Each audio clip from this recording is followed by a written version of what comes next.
Hi everyone, welcome to week 11. I hope you all had a good opportunity to play around in Wix, get comfortable with its functionality, play with the editor and figure out how to upload images and swap things out and change the text and do all that.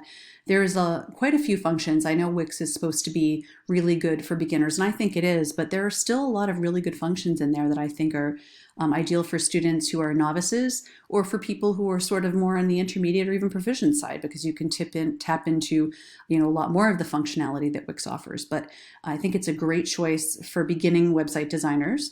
I noticed that some of you had some difficulty when you were uploading images, that it would excessively zoom or that the placement was wrong. I wanted to tell you that I too struggled with that when I was building this EP and other ones that other websites I've done in the past.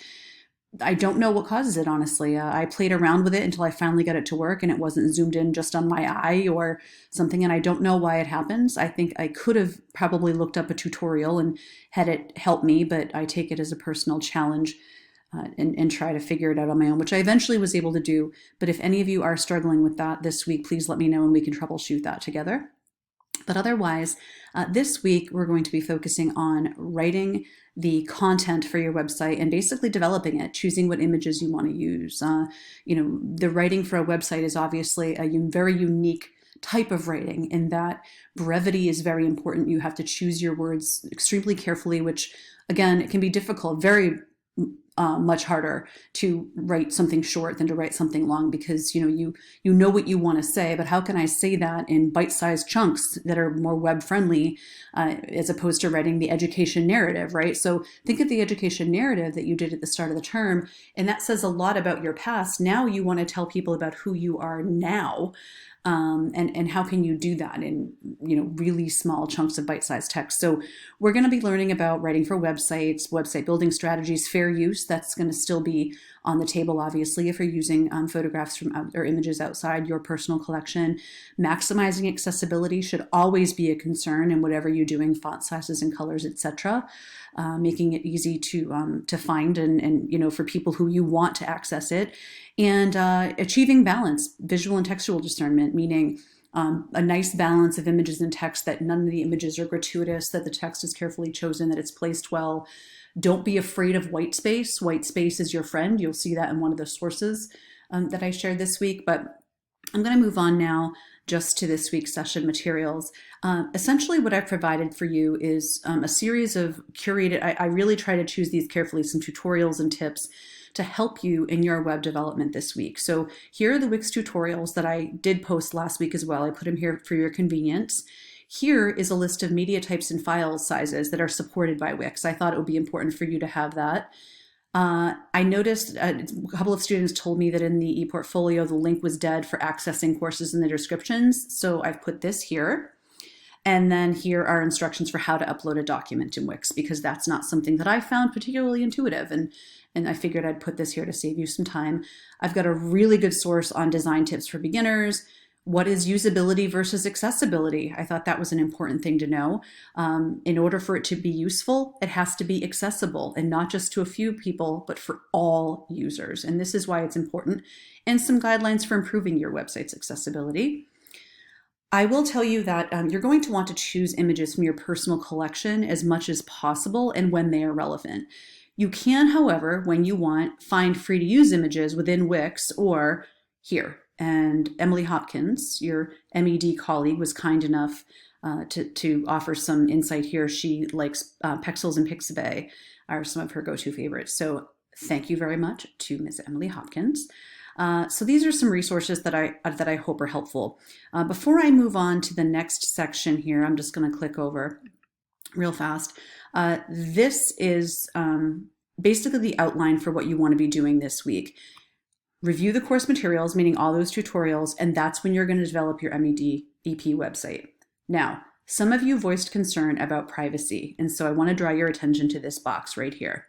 If you have privacy concerns about your site, you can password protect either a single page within your ePortfolio, or you can password protect your entire site, right? So this link right here, if you click that, it will tell you how to password protect something. And I want to point this out. If you add a password to your homepage, that will protect your entire site.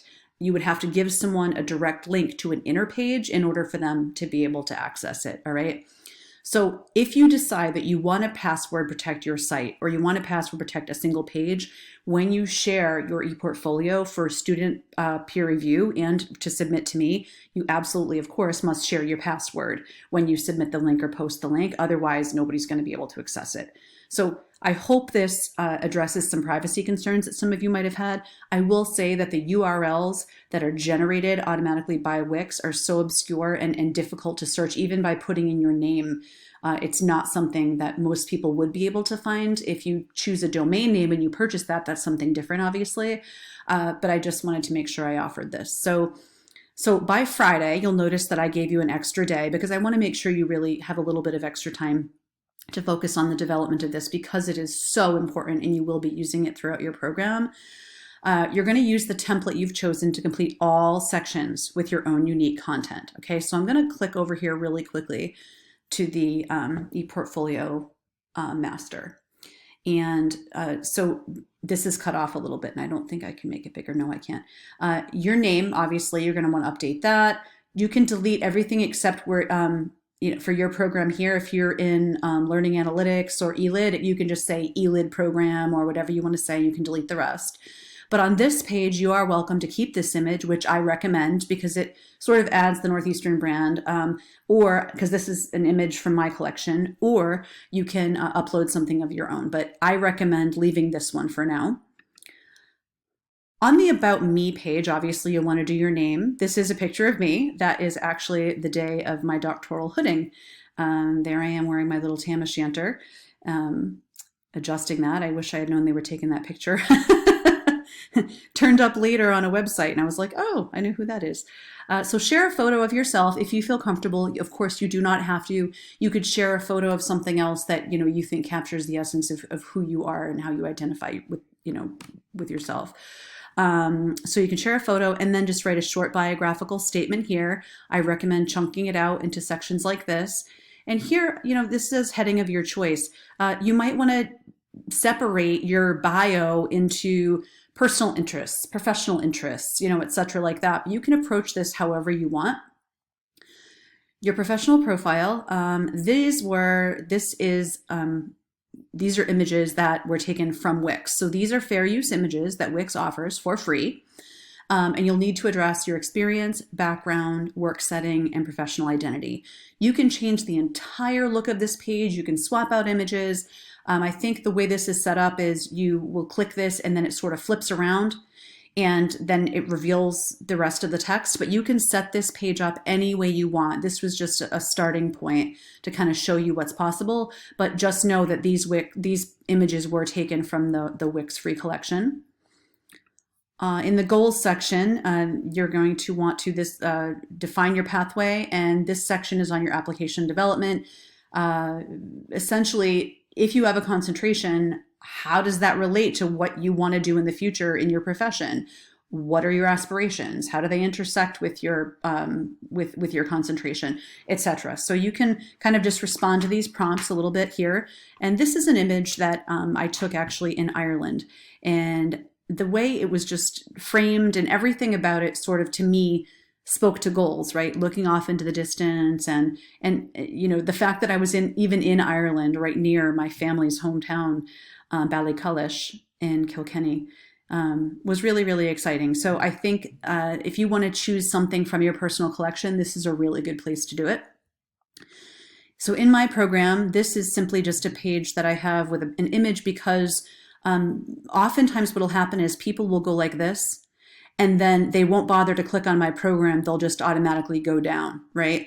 So I didn't want to put anything particularly important here. You can if you want, but chances are folks might miss it if you do, but you can always swap out this image or do whatever you want with it. And we're just going to go down here to education as an advanced field of study. And so for this week, obviously you're going to want to do this section where you can copy and paste the course's description. And then I did update this link so that you could access MED courses by program. You're going to want to download the course syllabus from the Canvas course room if you haven't already and upload it here. And then I've also put the instructions here for uploading a document. And then what you want to do is, upload all your signature assignments that you have completed in this course so far. Now, that does not mean the instructions for each assignment. That means the assignments you yourself have completed. So your education narrative, your, a link to a mind map or whatever it might be, right? So sometimes it's going to be a .doc or a .pdf. Other times it might be a link that you're embedding, right? Either way, you're going to want to put your completed, your 3 completed assignments for this course here. And then this, your course reflection, you are not doing this week. So do not write your course reflection this week. This is the one thing that we are leaving for next week. That will be in week 12, and it's important that you don't do that yet. Lastly, for learning outcomes, this is not something you'd want to change. This is just our mission and our distinctiveness. You can change the images if you like, but this is pretty much standard for the program, and you're not going to want to change that. Program level outcomes, again, this is something you're not going to want to change because this speaks to the entire MED program. And then for the rest of these, what you're going to want to do is choose the one for your concentration, say your ELID. You can leave that one and then go into the menu and delete the rest of the pages so that you have just your learning outcomes, program level outcomes, and then your own specific concentration outcomes, and then the rest can be deleted, and that's it, okay? So the one thing you're going to be leaving this week within the course page in my program for Ed is Advanced is the reflection. We'll be doing that next week. So this is pretty straightforward. You have until Friday to complete this. And once you have reviewed the course materials and completed your EP, you're going to go ahead and post a link to it here for feedback and feed forward. If you have the password, make sure you share that. And as always, I'm not just interested in your product. I really want to know about your process. I want this to be a very process-oriented activity that we do. So just a short paragraph. It could be a chart, bulleted list. As always, your choice of approach, right? And just talk about strategies you're using, where are you drawing certain sources for your site, some challenges, successes, etc. And then ending with any questions you have or areas you want your classmates to pay particular attention to when they're giving you their review so that they can really give, specific targeted feed forward exactly where you think you'd benefit from it most. And then by Sunday, it's just basically looking at some other classmates' e-portfolios and helping each other out, right? Offering really good suggestions and being candid and professional, but look at the rubric. And you can go into the assignments folder and you can always look in the week 12 module as well, but look at the rubric for this course and when you're for this assignment rather, and when you're offering your feedback and feed forward, kind of keep those things in mind as you're doing it, and that'll help you give good feedback. Okay, so an exciting week. This is I think an exciting, excellent way to end this course. I'm really looking forward to seeing what you do with this. Take care. See you on the board.